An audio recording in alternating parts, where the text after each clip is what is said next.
Aleluia, Senhor, nada além do sangue, nada além do sangue de Jesus. Por isso, Senhor amado, nós somos livres, Senhor, de toda acusação, livres de toda condenação, como diz a Tua palavra, assim em Romanos 8:1. Senhor, nós somos verdadeiramente livres, e por essa liberdade, Senhor amado, nós podemos nos mover, e por essa liberdade nós podemos caminhar, e por essa liberdade, Senhor amado, nós podemos trabalhar, e por essa liberdade, Senhor, nós podemos viver, porque nós somos livres. Um dia nós éramos escravos de vícios, de comportamentos, de atitudes, de sentimentos, de emoções que nos prendiam, e nós não podíamos ser aquilo para o qual o Senhor nos designou, para o qual o Senhor nos planejou, porque a nossa capacitação máxima só acontece quando somos verdadeiramente livres. E a Tua palavra diz: se o Filho vos libertar, verdadeiramente sereis livres. Livres, Senhor, para Te adorar, livres, Senhor, para Te buscar, livres, Senhor, para Te clamar, livres, Senhor, para contigo andar, livres, Senhor, para Te invocar. Nós somos livres. Essa verdadeira liberdade que só tem que Te conhece e Te segue e anda contigo. Por isso nós somos livres. Muito obrigado, Senhor, em nome de Jesus. Amém e amém. Amém? Você é livre? Amém? Nós somos livres. Sabe, queridos, que depois da liberdade, aquilo que é mais essencial é a vida. Mas porventura há vida sem liberdade? Eu creio que não. E mais importante que a liberdade e a vida é a salvação, pois nós somos peregrinos nessa terra, estamos de passagem aqui, e um dia nós iremos voltar para nossa casa, verdadeira casa. Amém? Vamos abrir a palavra de Deus em Jeremias capítulo 48, versículo 10, somente a primeira parte. Vamos ler as duas partes, para vocês entenderem bem a palavra hoje.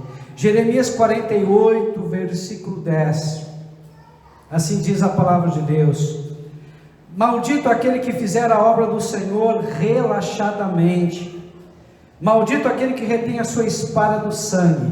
Amém? Feche os teus olhos.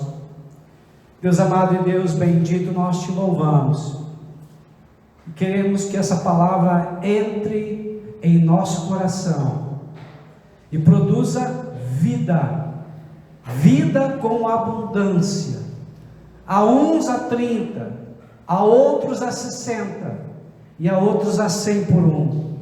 Mas que essa palavra, Senhor, possa mudar a nossa mente, transformar a nossa mente, para que nós possamos ter a mente de Cristo, uma mente renovada e transformada, que vá além da forma, vá além daquilo que o mundo tenta nos impor, mas que nós possamos, Senhor amado, nos comportar, ver e ouvir e sentir como o Senhor faz.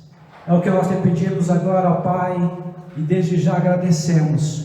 E nesse momento que o homem desapareça, que Cristo cresça, para a tua honra e para a tua glória, em o nome do Senhor Jesus. Amém e amém. Pode sentar, queridos. Maldito do homem que faz a obra de Deus relaxadamente. Amém?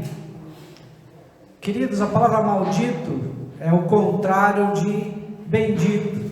Bendito vem do hebraico barak, que significa liberar para prosperar. Ou seja, a pessoa que ela é bendita é uma pessoa próspera. Uma pessoa que ela é bendita é uma pessoa alegre. Uma pessoa que ela é bendita é uma pessoa que é feliz. Uma pessoa que ela é bendita, ela tem plenitude.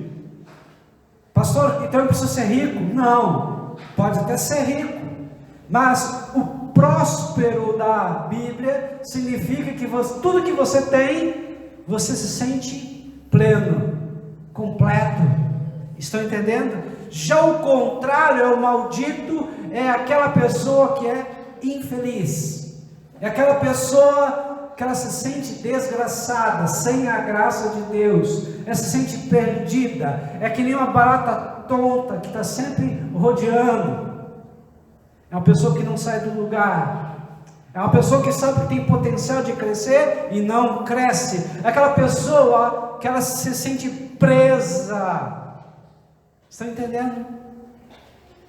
Deus quer que nós sejamos benditos e não malditos. E aqui a Bíblia diz que é maldito o homem que faz a obra de Deus relaxadamente.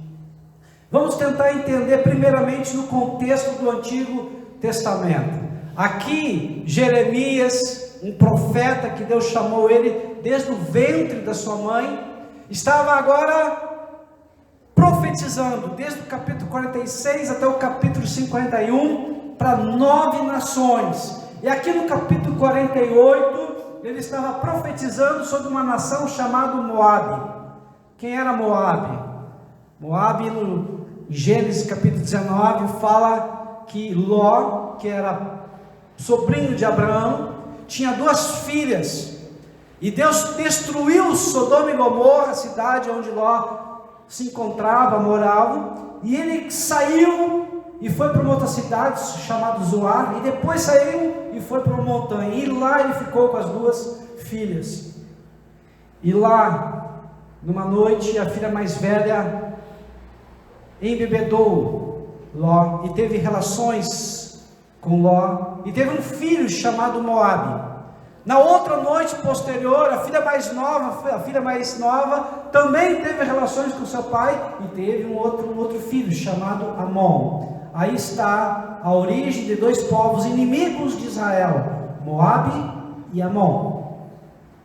Moabe vivia ao leste do Jordão, onde hoje nós temos um país chamado Jordânia. Pastor, então os moradores, os habitantes de Jordânia são descendentes de Moabe? Sim. Moabe aqui está sendo pronunciado, determinado uma profecia contra Moabe. Pastor, mas por que Moabe recebeu essa sentença de Deus? Vários motivos.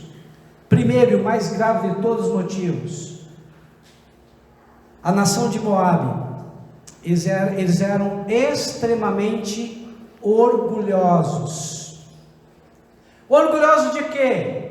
Primeiramente, eles eram orgulhosos das suas cidades fortes, tinham muitas fortalezas. Orgulhosos de quê? Orgulhosos dos bens, da riqueza. Leiam o capítulo 48, que você vai compreender tudo que eu estou dizendo. Orgulhosos de quê? Orgulhosos da força do seu povo, principalmente dos seus jovens, que eram jovens fortes, guerreiros. Então eles tinham vários motivos para serem orgulhosos. Eles tinham um orgulho de um Deus chamado Quemos, os quais eles adoravam, os quais eles cultuavam. E já estavam aproximadamente há uns 1300 anos naquela terra, e essa terra não era invadida, essa terra não era dominada, e eles eram um povo livre. Então eles tinham vários motivos para serem orgulhosos. Não esqueça o que eu estou falando, orgulho. Amém? E aqui Deus agora está sentenciando eles que a sua terra seria destruída, as suas fortalezas seriam aniquiladas, os seus jovens seriam escravos e levados para a Babilônia, porque a águia iria voar, iria pegar a pomba. A águia aqui representa a nação, o império babilônico, e a pomba representa Moabe. Havia uma sentença contra Moabe. No versículo 43 fala que aqueles que o terror não pegasse, a cova ou o laço iria pegar. Ou seja, havia uma sentença contra Moabe. Mas no versículo 47 fala que Deus iria restaurar Moabe. Pastor, eu não estou entendendo. Estou entendendo agora que Deus tinha um plano para Moabe, que Deus estava tratando de Moabe. Mas o que isso tem com a minha vida? Tudo. A palavra de Deus diz em Hebreus capítulo 12, versículo 6, que Deus corrige a quem Ele ama e açoita a quem Ele quer bem. Então Deus, na verdade, é Deus de amor, e Ele prova o seu amor de várias formas. Primeira forma, como Deus prova o seu amor, quando Deus nos mima, quando Deus faz carinho, quando Deus nos abençoa, quando Deus nos ajuda, quando Deus, Ele abre a porta que precisa ser fechada, Ele fecha a porta que tem que ser fechada. Ou seja, é um amor benevolente, é um amor paterno. Mas uma outra forma de Deus provar o amor é quando Deus nos coloca em provação. Por quê? Porque jamais nós somos aprovados se primeiramente não formos provados. Então não há promoção sem provação. Estão entendendo? Não há como você subir de nível se você não suportar a provação. Em Hebreus capítulo 12, ainda a Bíblia nos fala que nós não lutamos ao ponto de sangue. Ou seja, nós não lutamos a ponto de realmente nos ferirmos. Nós não lutamos ainda a ponto de praticamente quase morrermos, se for necessário. Pastor, o que é isso? Eu estou trazendo agora para o Novo Testamento. Estou trazendo agora para as palavras de vida eterna também. A palavra de Deus nos diz, eu quero ler com vocês, lá em Mateus capítulo 11, versículo 12, palavra bem interessante. Mateus 11, 12, nos diz assim, palavra do Senhor Jesus: desde os dias de João Batista até agora, o reino dos céus é tomado por esforço, e os que se esforçam se apoderam dele. Em outra tradução fala que o reino de Deus é tomado pela força. Ou seja, há uma necessidade de esforço, há uma necessidade de sacrifício, há uma necessidade de fazer um esforço além da nossa conta. Pastor, então, para eu ser salvo, eu preciso me esforçar? Sim. Mas a palavra de Deus não diz que a salvação é pela graça, mediante a salvação é pela nossa graça, mediante a nossa fé? Sim. A salvação é pela graça, mediante a nossa fé. Mas nós temos que fazer a nossa parte. Amém? Deu para entender, queridos? Muito bem. Então o que é fazer a obra de Deus? Fazer a obra de Deus está lá no Evangelho de João, capítulo 6, versículo 28 e 29. Diz assim: dirigiram-se, pois, a ele, perguntando: que faremos para realizar a obra de Deus? O versículo 29 diz: respondeu-lhes Jesus: a obra de Deus é esta, que creiais naquele que por ele foi enviado. Então o que é fazer a obra de Deus? É crer em Jesus. O que é fazer a obra de Deus? É confiar em Jesus. O que é fazer a obra de Deus? É se comprometer com Jesus. Explica melhor, pastor, vou te explicar. Comprometer-se vem da palavra compromisso, que significa comprometer-se com uma missão. Qual é a missão de Jesus nessa terra? Salvar a todos os homens. Qual é a minha missão? A mesma de Jesus. Amém? A salvação começa por mim. Ou seja, eu preciso ser salvo. Depois, eu preciso que essa salvação que já está em mim seja transferido para outras pessoas. Nós já falamos que salvação vem do grego soter, que significa cura. Uma pessoa salva, ela é uma pessoa curada.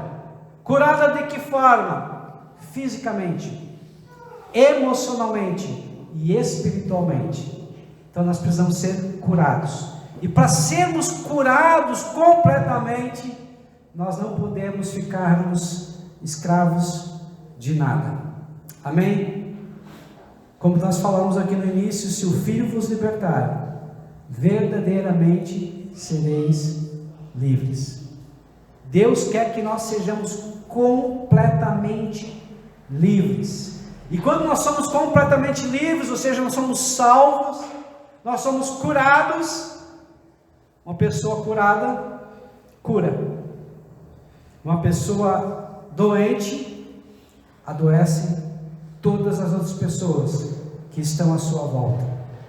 Deus nos chamou para sermos curados. Deus nos chamou para sermos libertadores, porque nós somos livres. Amém? Então nós precisamos disso. Por que Deus destruiu Moabe? Por causa do orgulho. Por que Deus destruiu Moabe?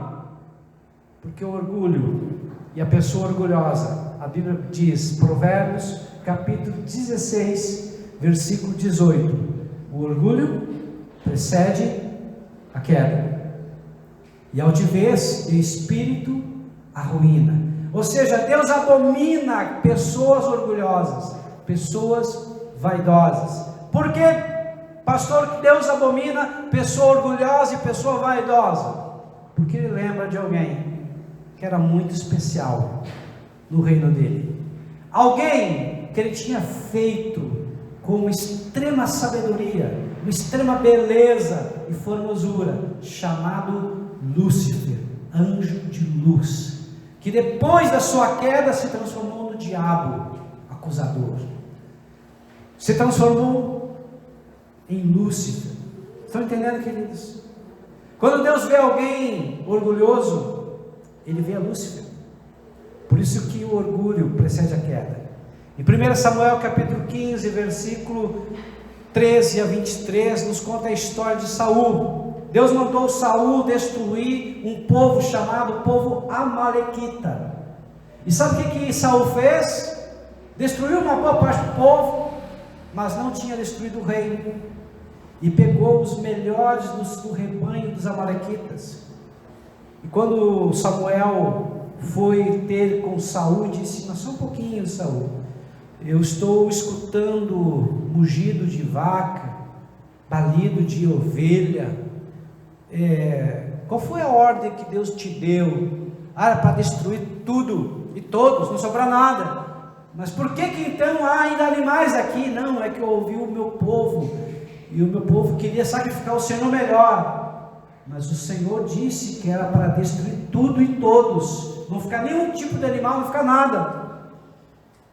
E aí vem a sentença de Deus para Saul, no versículo 22, depois do 23, que diz que é melhor obedecer do que sacrificar. Estão entendendo, queridos? Deus quer obediência. Pastor, eu não estou entendendo ainda. A palavra de Deus diz que quem ama Obedece. E a prova de amor é a obediência. Quando nós não obedecemos, nós não estamos dizendo para Deus que amamos verdadeiramente Ele. Então, o amor significa obedecer. Mas pastor, agora no Novo Testamento, o que é fazer a obra de Deus? Fazer a obra de Deus é bem simples no Novo Testamento. A Bíblia diz que toda a lei e os profetas se resumem em 2 mandamentos. Primeiro mandamento: amar a Deus sobre todas as coisas. Pastor, mas isso eu já sei. Tu pratica? Eu não estou perguntando se você sabe, eu estou perguntando se você pratica. Mas como é que eu sei que eu amo a Deus sobre todas as coisas? É muito simples.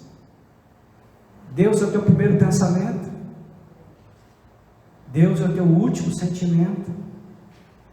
Quando você vai dormir, você não consegue dormir sem primeiro conversar com Deus. Quando você levanta, você não consegue levantar sem primeiro dizer: Deus, eu estou aqui. Bom dia, Espírito Santo, eu estou aqui. Ou seja, você tem um relacionamento tão profundo e tão íntimo com Deus que não consegue viver sem Ele. Isso é amar, porque quem ama não sabe viver sem aquela pessoa. E Deus é uma pessoa, é um ser. Ele tem sentimentos, ele fala, ele ouve, ele sente. Estão entendendo, queridos? Amar a Deus sobre todas as coisas é isso. Ou seja, eu decido por Deus. Eu poderia decidir por um jogo, eu poderia decidir por um filme, eu poderia decidir por várias coisas para ocupar meu tempo, mas eu decido por Deus. Por quê? Porque eu tenho medo de ir para o inferno? Não! Porque eu não sei viver sem Ele. Estão entendendo, queridos? Porque, embora que tenha homens que tenham feito mal para mim, e a Bíblia diz em Jeremias capítulo 17, versículo 5: maldito do homem que confia no homem. Embora homens tenham me enganado, embora homens, pessoas tenham me traído, embora eu tenha tido situações difíceis, complicadas, que de repente deixaram em mim amarguras, ressentimentos, mas ainda eu escolho a Deus, porque eu não sei viver sem Ele. Estão entendendo, queridos? E o segundo mandamento, semelhante a este, é amar ao próximo como a si mesmo. Ou seja, no momento que eu me encho de Deus, eu me encho do Espírito do amor. 1 João capítulo 4, versículo 8, segunda parte diz: Deus é amor. A natureza de Deus, o caráter de Deus é amor. Quando eu me encho de Deus, eu consigo ser paciente, porque o amor é paciente. Quando eu me encho de Deus, eu consigo ser tolerante. Quando eu me encho de Deus, eu, mesmo estando certo, eu peço perdão, eu peço desculpa. Estão entendendo? 1 Coríntios capítulo 13: o amor tudo sofre, tudo crê, tudo espera, tudo suporta. Ou seja, quando eu me encho de Deus, eu consigo baixar a minha crista, eu consigo trancar o meu orgulho e fechar a boca e me calar, mesmo com a razão. Eu prefiro perder a discussão do que ter a razão. Eu prefiro dizer: me perdoa, pois eu errei. Isso é amor. Estão entendendo, queridos? Só faz isso uma pessoa que não é orgulhosa, não é vaidosa, mas está cheia de Deus e reconhece e diz: por favor, pisei na bola, pequei, errei. E só é possível com o amor verdadeiro, que vem de Deus. O amor terreno, ele não consegue fazer isso. O amor terreno, ele quer agradar, o amor terreno compra presente, o amor terreno fala elogios, mas ele é limitado. Mas o amor que vem dos céus é incondicional, é ilimitado. Ele não pensa nas suas razões, nas suas verdades, ele deixa tudo de lado. Ele pensa no outro. Como é que eu posso fazer a vontade de Deus? Se você é marido, você vai amar a tua esposa como Cristo amou a sua igreja e por ela morrer. Ou seja, é um amor sacrificial. Então, além de você sacrificar os teus próprios desejos, as tuas próprias razões, as tuas próprias verdades, você também vai sacrificar por amor, porque você vai olhar outra pessoa como alguém que merece ser amada, alguém que merece ser validada, alguém que merece verdadeiramente ser elogiada. E a esposa e a mulher vai respeitar o seu marido, vai se submeter à missão do seu marido. O homem prova o seu amor quando ele provê as necessidades dela. O homem prova o seu amor quando ele é presente. E o homem prova o seu amor quando ele protege. E a mulher se submete quando ela valida o homem, respeita o homem, reconhece o valor que ele tem. Sabe, queridos, isso não tem mais valor do que isso. Quando a mulher reconhece esse meu homem, meu marido, respeita ele. Isso é fazer a obra de Deus. O que é fazer a obra de Deus hoje, no Novo Testamento, na minha vida hoje, agora?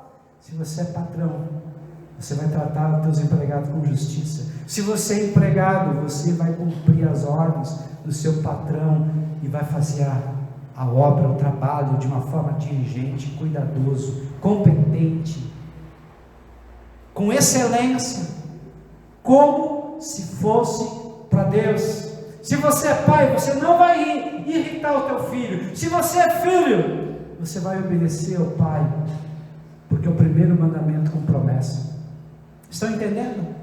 Quando nós cumprimos a palavra de Deus, nós estamos fazendo a obra de Deus, porque estamos seguindo os conselhos, as ordens, os mandamentos de Cristo. Quem ama, obedece. Quem obedece, me ama. Pastor, agora eu entendi. Então eu tenho apenas que cumprir a ordem do Senhor. É isso aí.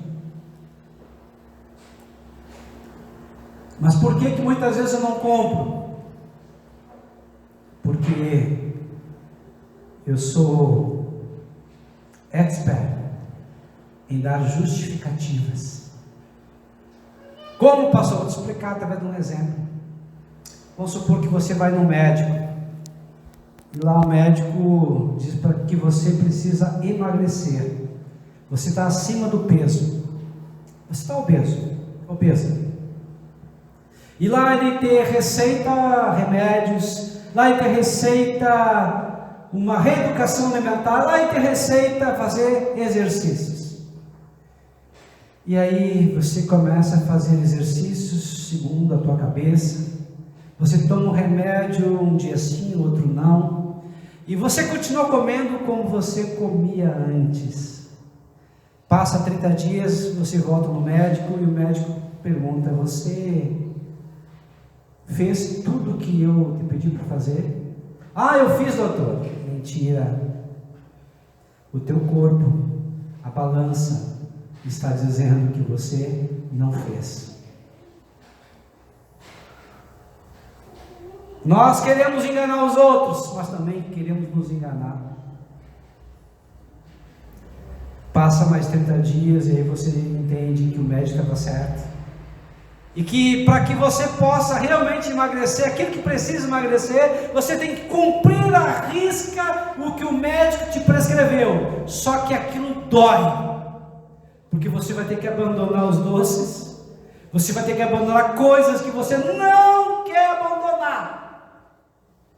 Você ainda tenta driblar, e você tenta fazer do jeito que você acha melhor. O que acontece? Na realidade, continua a mesma coisa. Culpa é do médico? Não. Culpa é do remédio? Não. A culpa é minha, porque eu estou me enganando. Mas aí chega um momento que eu descubro que eu estou doente, estou com diabetes, e a coisa agora piorou. Agora eu preciso me cuidar, porque se eu não emagrecer, eu vou começar a ter problemas por causa dessa doença. Não é só mais estético, agora é saúde. E agora eu começo a fazer por medo. Medo das consequências da doença. Por que eu não fiz antes? Eu podia ter evitado muitos males. Mas eu tento me justificar, eu tento me enganar. Eu tento provar para mim mesmo que eu consigo, sem cumprir com o que o especialista falou. Estão entendendo o que é isso? A palavra de Deus é verdade. Ela é inerrante, ela é verdadeira. Mas às vezes eu quero fazer as coisas do meu jeito. Eu penso, na verdade, que eu sou melhor e que eu posso resolver do meu jeito. Isso se chama orgulho. Este orgulho bobo, burro, idiota, é que fez esse povo ser punido, é que fez a mão de Deus soprar sobre ele. Mas mesmo assim, a Bíblia diz que Deus não tem prazer na morte do ímpio, quanto mais num filho dele.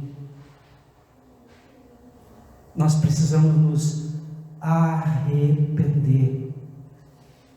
Nós precisamos verdadeiramente dizer: Senhor, eu tenho errado, eu tenho me justificado, eu tenho tentado viver a minha vida do meu jeito. Agora você, tentando viver a vida do teu jeito, com as tuas justificativas, aonde você chegou? Ai, pastor, você está pegando pesado. Estou. Quem ama, corrige. Assim como no versículo 47, Deus disse: eu vou restaurar Moabe. Deus está dizendo para mim e para você: eu vou te restaurar. Eu vou te levantar. Eu vou quebrar esse teu orgulho bobo ainda. Porque eu quero um filho, uma filha parecido comigo. Estão entendendo? Deus quer mudar a nossa natureza. Deus quer mudar a nossa mente. Pastor, como é que o senhor sabe que eu sou orgulhoso? Todos nós somos orgulhosos, a começar por mim. Eu preciso de Deus. Eu preciso que Ele trabalhe nas minhas emoções. Eu preciso que Ele trabalhe nos meus pensamentos, nos meus sentimentos. Eu preciso de mudança todos os dias. Como, pastor? Jesus disse: os sãos não precisam de médico. Eu vim para os doentes. Sabe quem é doente? Quem reconhece que está precisando de ajuda. Quem reconhece que precisa do médico dos médicos, quem reconhece, Senhor, me ajuda, porque tem coisas que eu não consigo mudar, tem coisas que ainda me sinto aprisionado. Eu fui livre de muitas, mas ainda tenho prisões. Me ajuda, Senhor, porque eu faço coisas que não quero fazer e deixo de fazer aquilo que deveria fazer. Me ajuda, me socorre.